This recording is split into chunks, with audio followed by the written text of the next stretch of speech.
The Mike Wagner Show is powered by Sonic Web Studios. Hi, this is Mia Mosensia, also known as Mia No Time for Love. Check out my latest book, Missing, available in print and ebook formats on Amazon. It's now time for the Mike Wagner Show, powered by Sonic Web Studios. Visit online at sonicwebstudios.com for all your needs. The Mike Wagner Show can be heard on Spreaker, Spotify, iHeartradio, YouTube, iTunes, Anchor FM, Radio Public, and the MikeWagnerShow.com. Mike brings you great guests and interesting people from all across the globe. So sit back, relax, and enjoy another great episode of the Mike Wagner Show.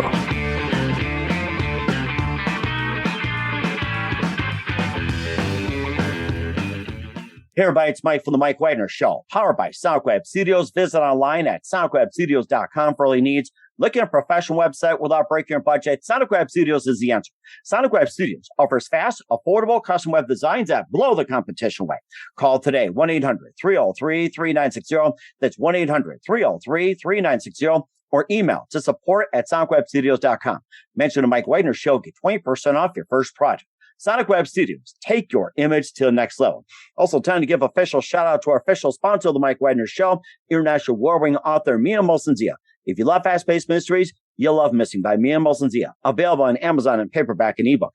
Missing is fast-paced and intriguing with an unforgettable twist. Takes place in 4 countries, 2 strangers, 1 target, where truth is an illusion and those you love will be the first to go missing. It's available on Amazon in paperback and ebook. Missing by Mia Mosensia has garnered great reviews and even endorsed by Hollywood celebrities, including Joanna Cassidy, Forbes Riley, and many others. So grab your copy today for Goes Missing by Mia Mosensia, available on Amazon. Also, check out the Mike Wagner Show on over 30 podcast platforms and the MikeWagnerShow.com, including Facebook, SoundCloud, Spreaker, Spotify, and iHeartradio. Also, Anchor FM, iTunes, Google Play, Amazon, Audible, Apple Music, and more as well. Take the Mike Wagner Show with you on any mobile device. Subscribe to the Mike Wagner Show on the YouTube channel. Follow the Mike Wagner Show on Instagram and Twitter today. And for great gift ideas, go to Amazon.com and check out the Mike Wagner Show t-shirts, pop sockets, throw pillows, tote bags, all kinds of great gifts, 24/7, 365 for your family, friends, and loved ones. Also, check out the Me and Mosensia store on Amazon for great merchandise, t-shirts, pop sockets, hoodies, phone cases, a lot more, and great gifts for your loved ones. Also, check out Missing, Once, and Wrinkles, Amazon.com/Me and Mosensia. And also, don't forget to support us on Anchor FM along with PayPal and the MikeWagnerShow.com. Make sure you donate generously today. We're here with a terrific lady who's a highly regarded writer, actress, and director, as well as filmmaker. And her husband, Matt Ford, formed Abhorrent Behavior Productions. And we're going to find out the meaning behind the name. But don't let that fool you. They've produced dozens of award-winning short films, web series, music videos, and more as well. 2 feature films they've been doing since 2017. And the latest movie features a number of amazing actors like Anthony Goes, Maya Reeve, Jack Herhol, and more. And this is about a story that's taking place as well, too. And they've also done Happy Birthday Ray, Hemorrhage, Key Question, and we're going to talk about the latest movie that's out right now and says 10 times fast, okay? If you say it 10 times fast, I'm sure we'll give you a little something. It's borreliaborealis, so say it 10 times fast before we proceed. Live, ladies and gentlemen, from the Plus Studios in beautiful downtown Los Angeles, the amazing, multi-talented writer, actress, director, and filmmaker of borreliaborealis. I'll say it fast later. Kathryne Easton. Kathryne, good morning, good afternoon, good evening. Thanks for joining us today. Oh, thank you so much for having me, Mike. I'm just delighted. Well, we're delighted to have you on as well, too. And checking out what you got. You're highly regarded. You're a writer, actress, also director and filmmaker. And you formed Abhorrent Behavior with your husband, Matt Ford. And don't let that fool you, guys. They produce dozens of award-winning films, music videos, and shorts, web series, and everything. We'll talk about those. And the latest Borealis is out right now. And they just wrapped up another project. Also talk about Happy Birthday Ray, Hemorrhage, Key Question, and a lot more, and all the great works. And before we get into all that, Kathryne, tell us how you got started. My goodness. Well, I think I got started because of The Little Mermaid. Did you say Borealis too many times before getting caught by that big fish or that big bad king or something? Exactly. I didn't know what that was back then. But yeah, I think that's where it started for me, is singing and Disney movies and stuff. And then it sort of took off from there. I ended up going to musical theater school and going to acting school in New York City and studied with a lot of really wonderful people. And that eventually eventually took me out to Los Angeles because my real passion at the end of the day was filmmaking. And I just wanted to be in the land where that all happened. Mm-hmm. That's so amazing. And what was that one precise moment that simply influenced you into what you're doing for the rest of your life? Ooh, probably the Goonies. The Goonies. Oh my god. The Goonies. Yeah. Yeah. Can they say Borealis 10 times fast? It's like, I bet they could. Yeah. It's like, give them water and allow them to go to the refrigerator at midnight. Then they'll be Santa. And then they get tongue twisted and go like that. Yeah, exactly. And it's like, it's Borrelia. So like, it's like, if you think of like Aurora Borealis, Aurelia, Princess Aurelia, right? That's a Disney thing. So it's Borrelia. So it's a little easier. So that's how it sounds like a flower to me. Borrelia. It just sounds so pretty. But the Goonies is exactly where it started for me. That's when I was like, oh, I want to make movies. I want to do movies like, I want to make movies like this. I love filmmaking in general. And it just sort of started a love affair for me. So I became a cinephile. In my teens. Yeah. That's rather interesting. And speaking of movies, besides The Little Mermaid and Goonies, what are some of your other favorite movies growing up? I really, really love have you ever seen the movie Prisoners? It's by the director who just directed Dune, Denis Villeneuve. It's also Sicario. I love crime thrillers, which is hilarious because the first movie that I made was a love story. The second movie I made was a crime thriller. But I love all movies. I love Shakespeare in Love. I do love Titanic also. Huge Leonardo DiCaprio fan. And I also really dig the old school stuff. I am a big, big fan of the director Alan Pakula, who directed Clute, and All the President's Men. And I think we just have a lot to learn from those kind of movies cinematically. All the President's Men, I remember watching a movie even when I was young. It's like I picked up right away. I says, that was an amazing movie. It was that and also The Paper Chase. And I think those are like the first two serious movies I watched. So good. I was more into cartoons and everything else. Those are the first two serious movies I watched was All the President's Men and The Paper Chase. And that's what led me down the path of like just expanding. I mean, amazing. Exactly. And Stanley Kubrick, I'm really, I love The Shining. I love 2001. I really actually like studying, filmmakers in general, people who and studying their whole body of work. Like right now I'm really into Mike Flanagan, who directed Midnight Mass, which is on Netflix, which is sort of like a 7-hour movie. It's a cinematic 7-hour movie. I mean, it's technically a limited series, but that's what we're doing with TV now, right? With these little limited series where you can make a longer kind of movie, but it's technically a series. So almost like binge watching in a way too, bit by bit, but then just string together. Exactly. I just think it's really fascinating to see where people start and then where they end up. Especially as they get more funding, you make your first couple of independent films and you see Mike Flanagan's stuff and you're like, wow, it's so amazing to see what this guy did with no money. And then once he ended up getting money and funded by, studios and Netflix and whatnot, you're just like, man, that's the dream, right? and of course, they're all like, I want to be like this guy. So yes, exactly. Exactly. I want to be like Mike Flanagan. A very good role model. It's like, you don't have to have money. It's like, have the money come to you. It's like, I like that approach much, much better. 100%. The next one, the money's coming to me, baby. There you go. We'll see to it for sure. And going back to Stanley Kubrick, you talk about some of his movies. What are your thoughts on Clockwork Orange? Ooh, when I watched it in my 20s, I didn't like it. I didn't understand it. I was in my early 20s and I was really just mortified by it. I think it scared me and I was just the subject matter and I didn't understand a lot of the metaphor that was happening there. And then I actually rewatched it during the pandemic year. And I was floored by it, just what they do with the cinematography and how they're able to visually tell that story. And the metaphors to me really, really came through. I'd never read the book. But I loved it the second time around. I just don't think I was mature enough to understand it when I watched it the first time. I think a lot of things like that too. It's just like, as youngsters, like you like to look at just for pictures, but then when you grow up, you start understanding more of the words. And then some films as well too, you watch like so many different times and you get like so many different meanings as time goes 100%. On. A good example is the Truman Show. It's like you pick up one theme and then you watch it again. you get another theme. You watch again, you get another theme, and you get a theme of a theme of a theme of a theme, and then another theme of a theme of the theme of the theme. So it's like, it's those type of movies which I'm fascinated by. It's like you pick up something different every single time.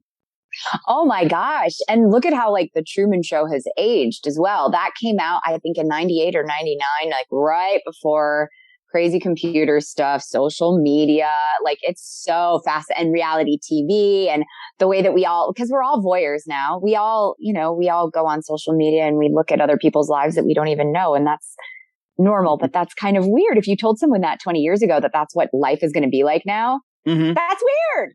That's so weird. And of course, too, when I watched it the first time, you had that front Fresnel light, drop down. It's like I thought, hey, it must have been like Alien. Second time, a UFO. A third time, what's this camera light doing here? And then a fourth time, it's like, I guess somebody dropped a part from Ford or something, or from a plane, kind of like a joke or something. Exactly. It's a feeling too. Like that's the thing about cinema is I think that we can talk about all of the things that we love about it and specific things, but there's also this intangible thing where it's like a feeling in your gut and your soul when you watch something that resonates with you, and you can't even put it into words. It's when the music swells and a character realizes something or whatnot. And it's that feeling, I think that human feeling of like, oh, like I'm not alone. Like someone else has felt this feeling before. And that's I think the thing that I love the most about it is being able to create a space like that for people, hopefully when they watch my movies. And that's an amazing thing as well too. And, also besides some of the, directors we mentioned as well too, who are some other favorite directors growing up? Oh, growing up. I mean, I'm just going to say it. Do you know Tamara Jenkins? I've heard, yes. Slums of Beverly Hills. So, she was, I would say she was I found her in my teens, because, up until Tamara Jenkins, I don't think I was probably 15 or 16 years old when I found her. I didn't realize women could be directors. How sad is that? I didn't get it. Of course I love, Steven Spielberg and all of James Cameron and the classics like that. And as I mentioned, Alan Pakula and Stanley Kubrick. But when you're a kid and you're watching the credits, you never see when I was a kid, I was born in the 80s. I never really saw a woman's name and as the director ever until Tamara Jenkins, until I saw Slums of Beverly Hills. And that sort of was a game changer for me. Sort of like, a woman could be president, right? Of course. Exactly right. And we're getting close, to be honest with you. We do have a female vice president. Our president is pretty much a step or two away, and it's getting to be happening too. So I think so too. And of course, speaking of all the game-changing directors and movies and everything, who are some of your favorite actors and actresses growing up? Oh my gosh. Well, Kate Winslet was like the be all end all for any girl that was over a size 2, I think.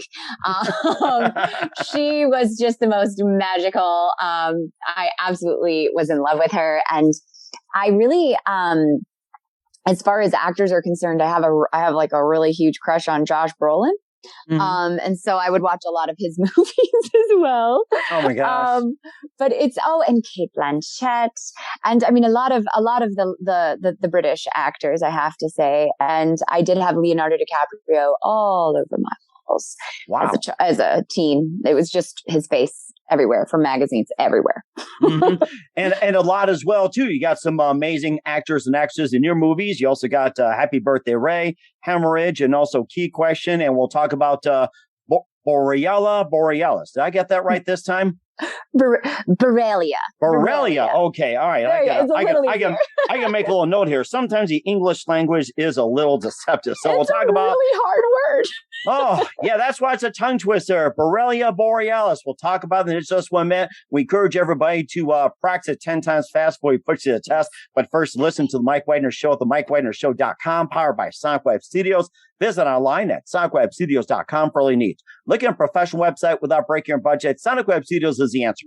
Sonic Web Studios offers fast, affordable custom web designs at below the competition rate. Call today, 1-800-303-3960. That's 1-800-303-3960. Or email to support@sonicwebstudios.com. Mention the Mike Wagner Show. Get 20% off your first project. Sonic Web Studios, take your image to the next level. Also, time to give official shout out to our official sponsor of the Mike Wagner Show, international warring author Mia Molson-Zia. If you love fast-paced mysteries, You'll Love Missing by Mia Molson-Zia, available on Amazon in paperback and ebook. Missing is fast-paced and intriguing with an unforgettable twist. Takes place in 4 countries, 2 strangers, 1 target, where truth is an illusion and those you love will be the first to go missing. It's available on Amazon in paperback and ebook. Missing by Mia Molson-Zia has garnered great reviews and even loved and endorsed by Howard celebrities, including Joanna Cassidy, Forbes Riley, and many others. So grab your copy today for Girls Missing by Mia Molson-Zia, available on Amazon. Also, check out The Mike Wagner Show at themikewagnershow.com on over 30 podcast platforms. Take us with you on any mobile device. Subscribe to The Mike Wagner Show on the YouTube channel. Follow The Mike Wagner Show on Instagram and Twitter today. And for great gift ideas for your loved ones, go to Amazon.com. Check out The Mike Wagner Show podcast or themikewagnershow.com. And for more great gift ideas, t-shirts, pop sockets, phone cases, and more, go to Amazon.com/Mia Molson-Zia. Check out the great merchandise and it's great books like Missing, Once, and Wrinkles. Amazon.com/Mia Molson-Zia. And don't forget to support us on Anchor FM, support us on PayPal, and also themikewagnershow.com. Make sure you donate generously today. We're here with the amazing, highly regarded, multi-talented writer, actress, director, and filmmaker, Kathryne Easton, here on the Mike Wagner Show. Before we talk about your latest movie, Borreliaborealis, and more as well, too, you and your husband formed Abhorrent Behavior Productions, which you've won dozens of awards. And tell us how you come up with the name Abhorrent Behavior. Boy, worse than Borreliaborealis. I know how to pick the words, don't I? I started that with my husband because I am a rule breaker. I don't really like following the rules. I don't like doing things the way that I'm told to do them. I don't like doing things the old-fashioned way, the antiquated way. I think there's a lot of problems in our industry just as far as how we make films, how we make content. And, we're hearing a lot about that now with the IATSE strikes and things like that, with the dysfunction of how this industry really is. This industry is built on dysfunction in a lot of ways. And so I take a really different approach to my sets. I like things to be a lot looser. There's a lot of shoulds. Hey, well, in the first act, this is what should happen in order to propel us into the second act. And that stuff to me is so unbelievably boring. Interesting. Tell that to Steven Spielberg. I dare you. I know. So, I mean, not that I was a troublemaker in school. I think I did get sent to the principal's office a few times, but I just imagine this as like... You say a few times? I thought it was several, or was it 10 or 20? I thought it was a few. Is it more than a few for you? Well, just a few, but they were good, juicy ones when I did get in trouble. I mean, like, I got detention a few times, and it's usually because I was talking back, but again, abhorrent behavior. I imagine it's like the vice principal writing it on the report card. Abhorrent behavior, right? That's me.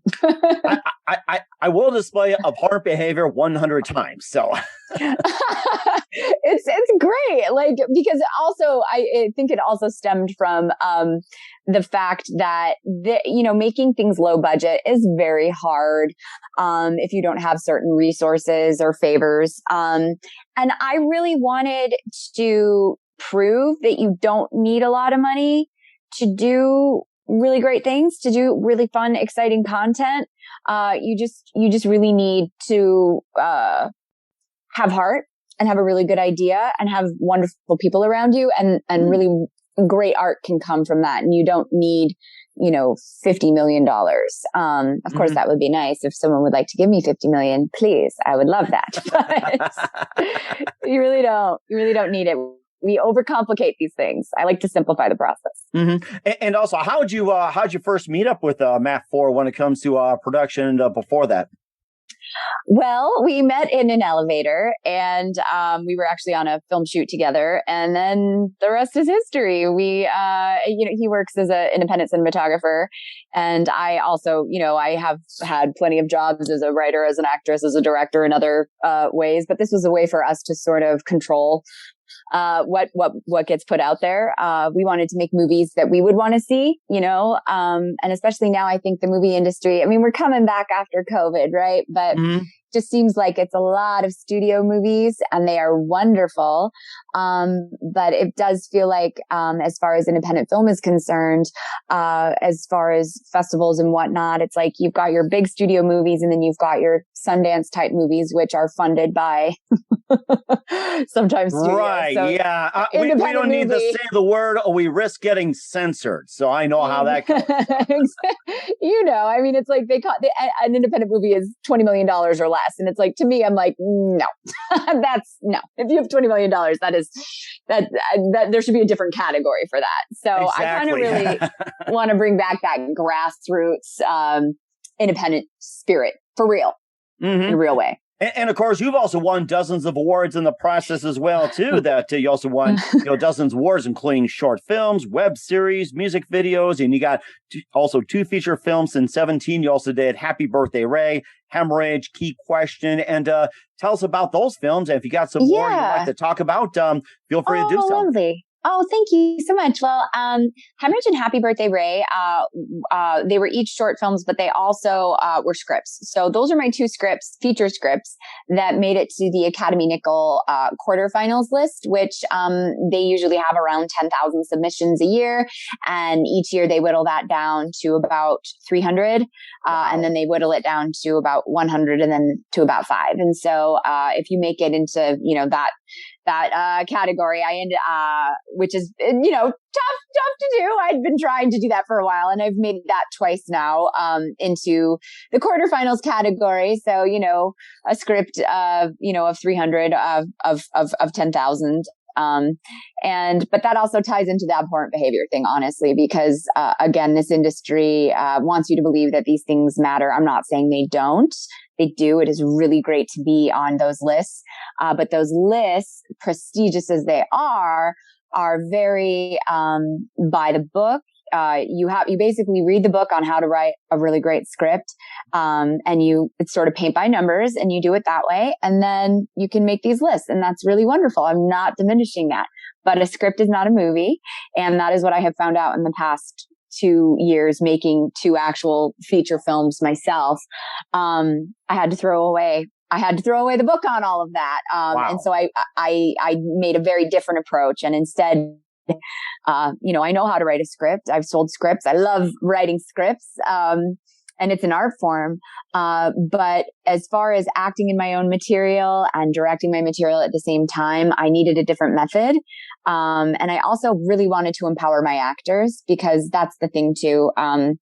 A script, it's not like a novel. You can't say what a character is feeling, what their inner thoughts are. And there's reasons for that.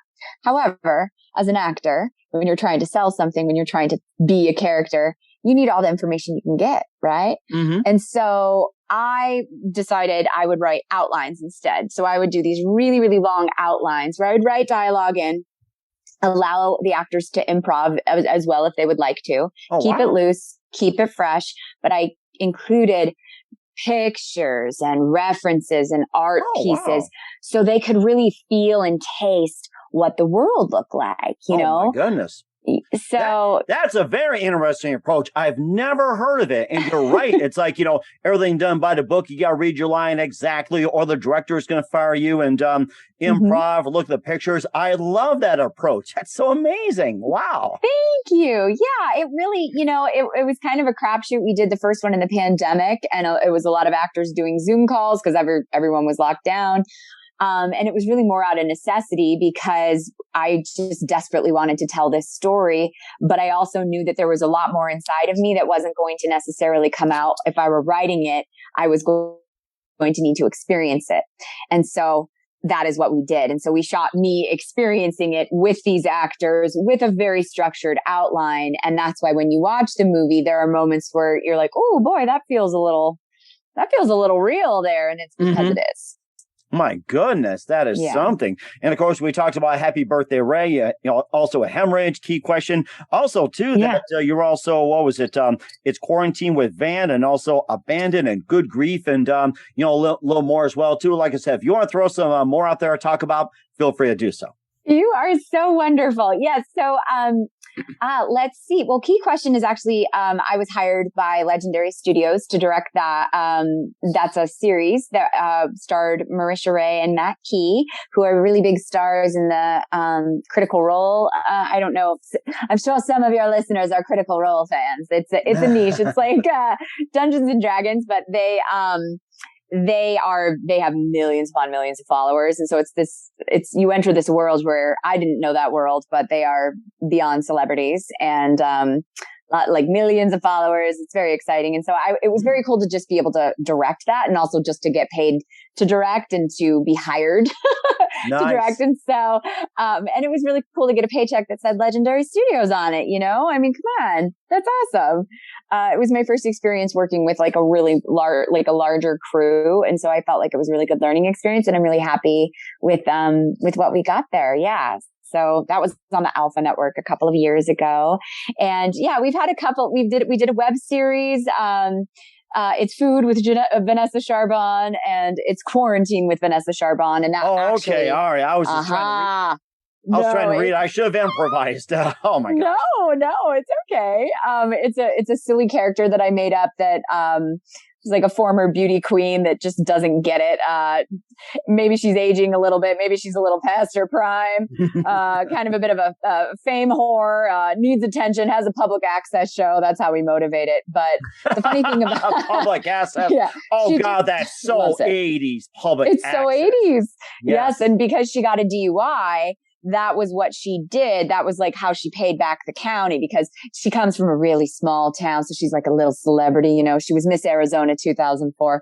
So she's kind of a big deal in a teeny tiny town in Arizona. So that's how she paid back the county. She gave the people a public access show. Oh my gosh. on lifestyle things. But I learned a lot doing that.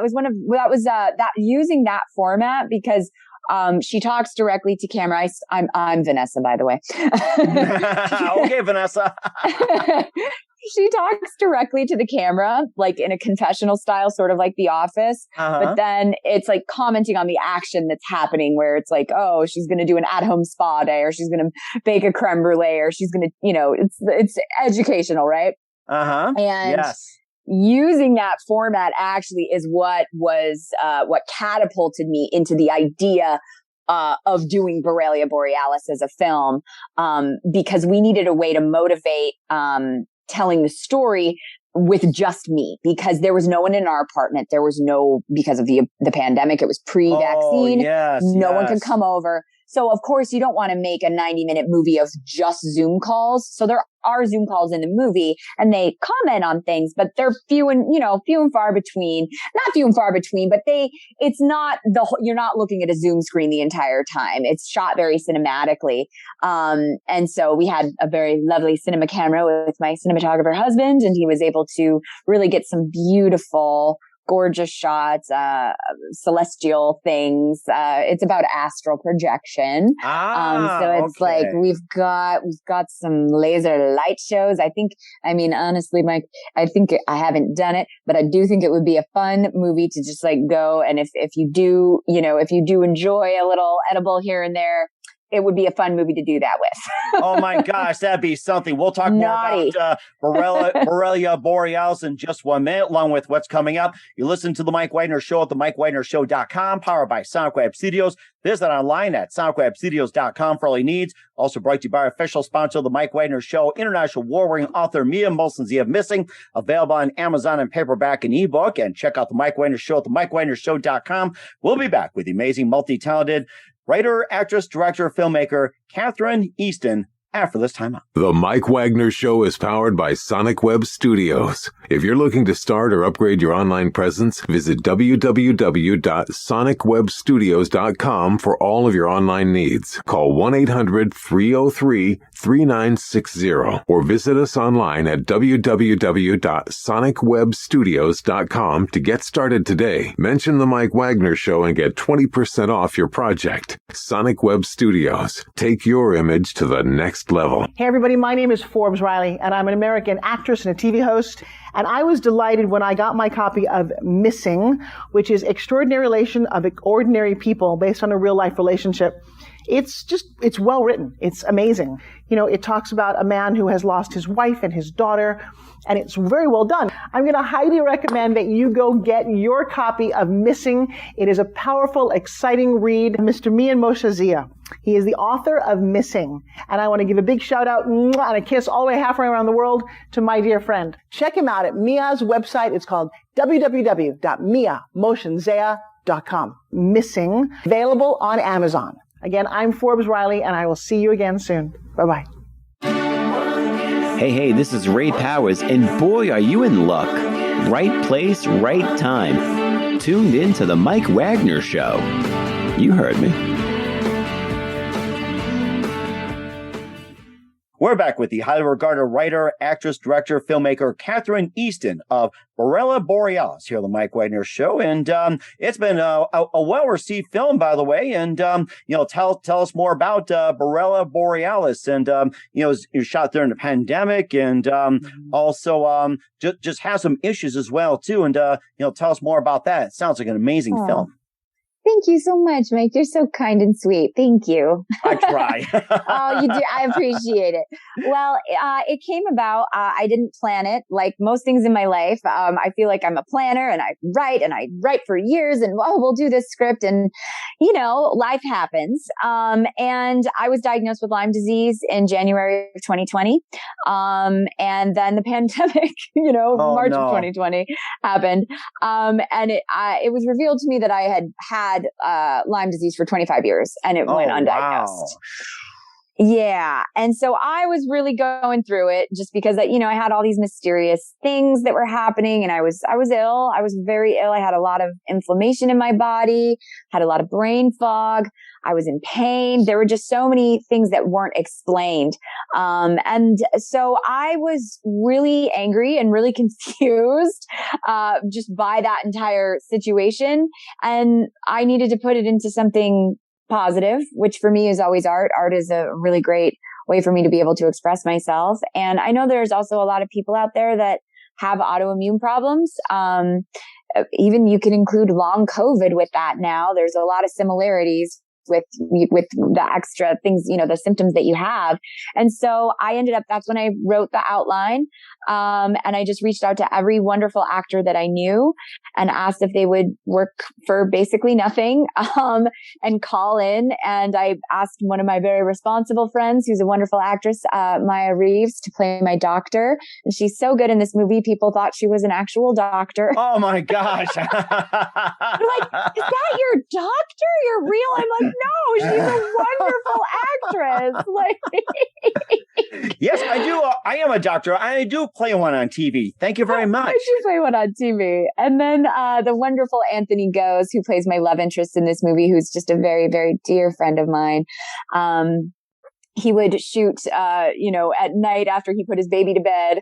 He had a baby at home and, he's working all day. And then he would, at night he would come in for a few hours and we would shoot our little lovey-dovey scenes. And what I didn't realize at the time was I thought I was making a movie about, Lyme disease and what it, because a lot of people don't understand Lyme disease. And there's plenty of people that don't really even think it's a thing, or just, take an antibiotic, you'll be fine, you'll be better. And it can manifest into many other things like MS, Parkinson's. It can kill you.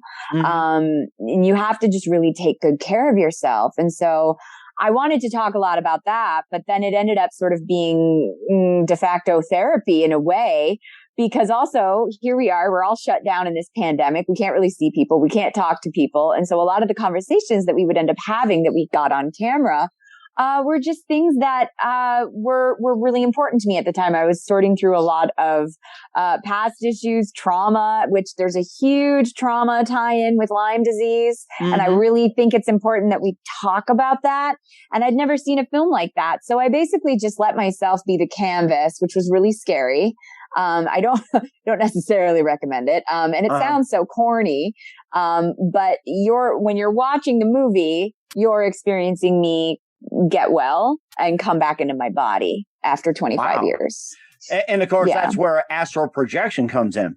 Yes. And so there's this fun tie-in where, I was thinking, all right, in the pandemic, let's say you're in love with someone and you can't see them because they live across the country and you can't travel because of, all the travel restrictions. How do you see people? Astral projection, which is a form of meditation. And it's a little bit, it's a little woo-woo. I did a lot of research into this, but that feeling when you're falling asleep and you're almost asleep and then you kind of jolt out and you feel like you're falling.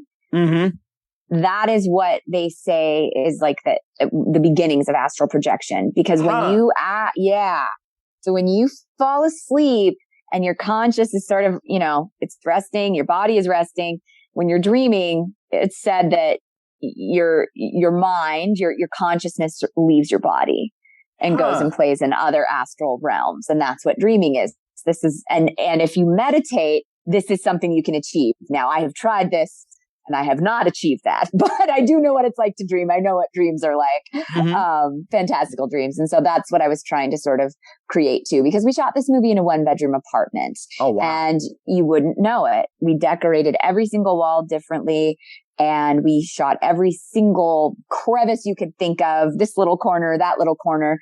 But because we have this device of going to the astral realm to see the person that you love, it sort of becomes a bit like a laser light show disco dance party with just beautiful lights and it's rainbows. And it's just, my husband is a very, very talented cinematographer and knows what he's doing with lighting. And so when we premiered it at LA Live a couple of weeks ago at the La Femme Film Festival, and I was really worried to see it all up on the big screen because I was like, oh no, my little Zoom movie, was this going to translate? And it was just so much fun.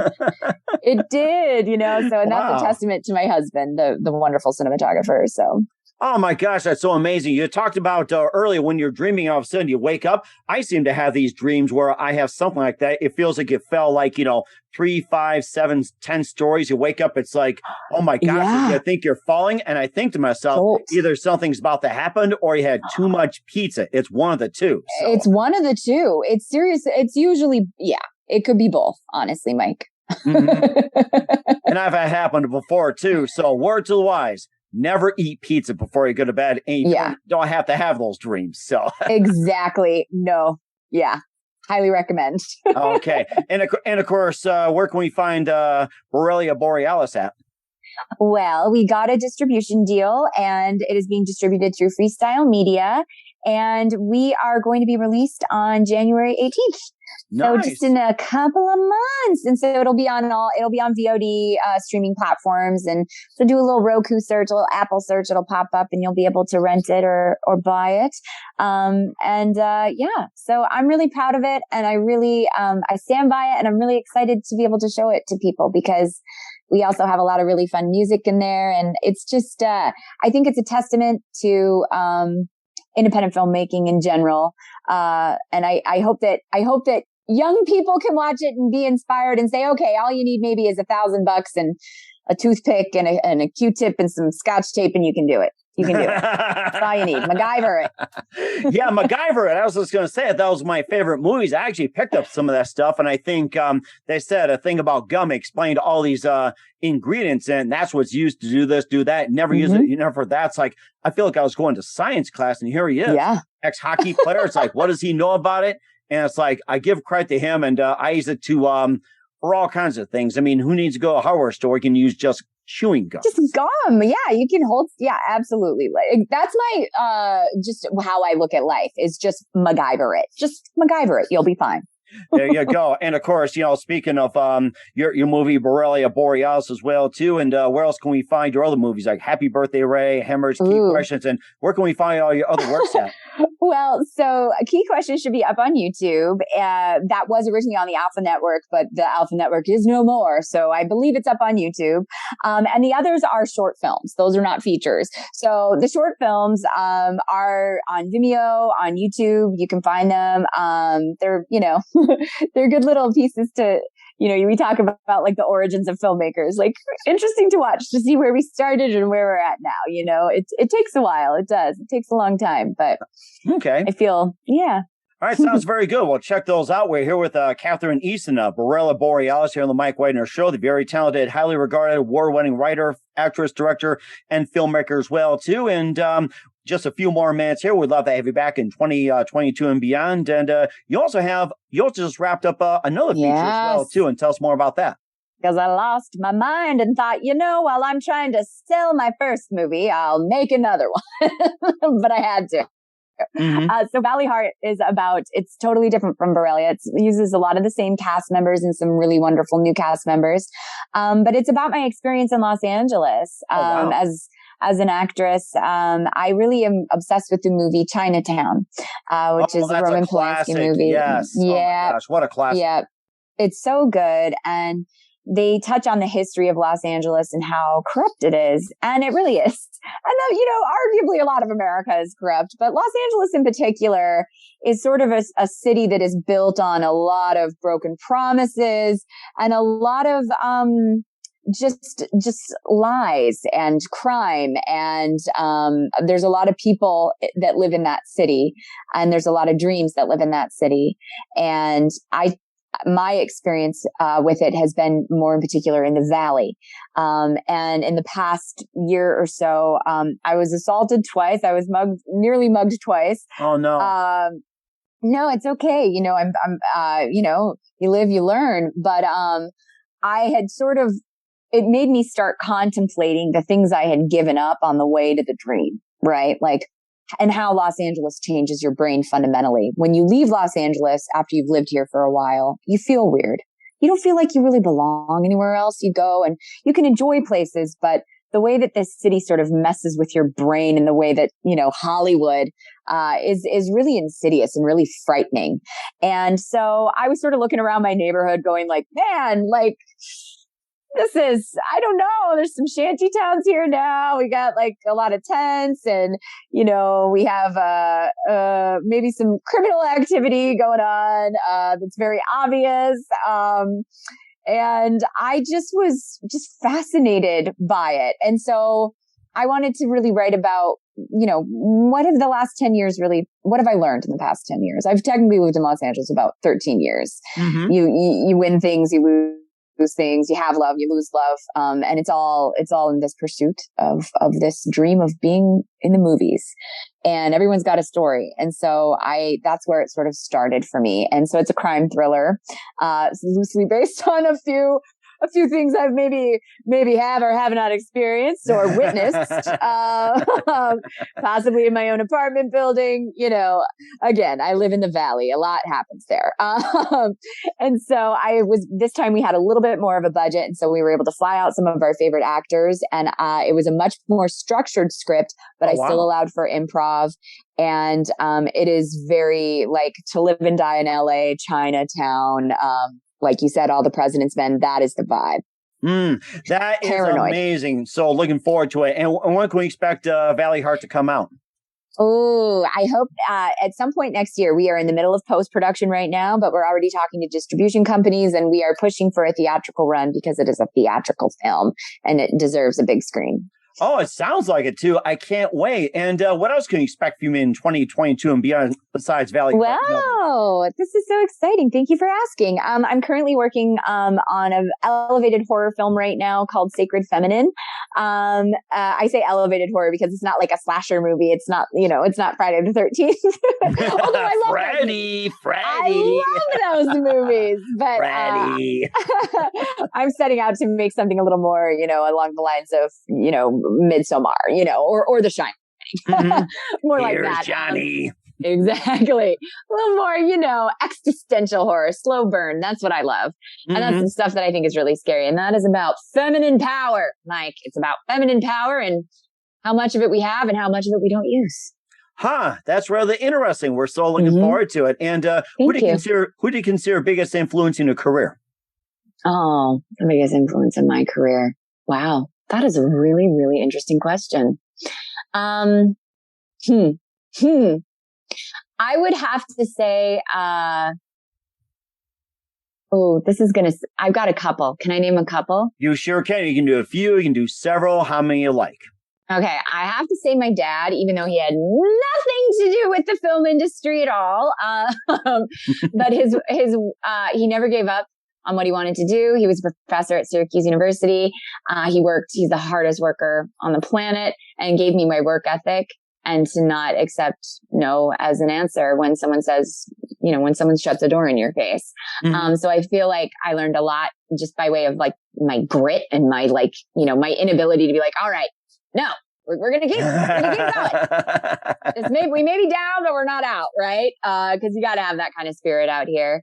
And as far as like my heroes are concerned, I do love me a multi-hyphenate. So, the Ben Afflecks of the world, the Matt Damons of the world, Jennifer Westfeldt, who directed Kissing Jessica Stein. It's people like that are able to say, all right, yeah, I'm writing this. I directed it. I'm acting in it. They want to say that's impossible. It's not. And I think it's in many ways gives you a more singular voice, when telling a story, which I think can be very interesting. That is very interesting. And what's the best advice you can give to anybody at this point? Anybody who's pursuing filmmaking? It can be anything in general. Anything in general? Do no harm, but take no shit. I like that. Straight and to the point. I love it. And I'm going to apply to that. It's a good credo. And I know what to do with the shit they say. So exactly. That is very impressive. We're here with the highly regarded and amazing multi-talented writer, actress, director, filmmaker, Kathryne Easton, and her latest release, Borreliaborealis, here on the Mike Wagner Show. Kathryne, a very big thank you for your time. You've been absolutely fantastic. Looking forward to having you again soon. And make sure you keep us up to date. Keep in touch. Looking forward to having you on again. And once again, tell us about your upcoming projects, what's your website, how do people contact you, where can people purchase or check out your works? Yay. Thank you so much. Well, you can find me on IMDb under Kathryne Isabella Easton. My Instagram handle is at Kathryne Isabel, and I'm going to spell it because I have a really weird spelling. It's at KATHRYNEISABELLE. Yes, I have lots of long names going on with everything. Mm-hmm. And Borreliaborealis will be out January 18th on VOD streaming platforms. We certainly will check it out. Once again, Kathryne, a very big thank you for your time. You've been totally amazing. Looking forward to having you again soon. Make sure you keep us up to date. Keep in touch. Looking forward to having you on next year. And we wish you all the best. You've got a great future ahead of you. Oh, thank you so much, friend. I really appreciate it. The Mike Wagner Show is powered by Sonic Web Studios. If you're looking to start or upgrade your online presence, visit www.sonicwebstudios.com for all of your online needs. Call 1-800-303-3960 or visit us online at www.sonicwebstudios.com to get started today. Mention the Mike Wagner Show and get 20% off your project. Sonic Web Studios. Take your image to the next level. Hey everybody, my name is Forbes Riley, and I'm an American actress and a TV host. And I was delighted when I got my copy of Missing, which is Extraordinary Relation of Ordinary People based on a real life relationship. It's well written. It's amazing. It talks about a man who has lost his wife and his daughter, and it's very well done. I'm going to highly recommend that you go get your copy of Missing. It is a powerful, exciting read. Mr. Mian Moshe Zia. He is the author of Missing. And I want to give a big shout out and a kiss all the way halfway around the world to my dear friend. Check him out at Mia's website. It's called www.miamotionzea.com. Missing. Available on Amazon. Again, I'm Forbes Riley, and I will see you again soon. Bye-bye. Thanks for listening to The Mike Wagner Show, powered by Sonic Web Studios. Visit online at sonicwebstudios.com for all your needs. The Mike Wagner Show can be heard on Spreaker, Spotify, iHeartradio, iTunes, YouTube, Anchor FM, Radio Public, and themikewagnershow.com. Please support our program with your donations at themikewagnershow.com. Join us again next time for another great episode of The Mike Wagner Show.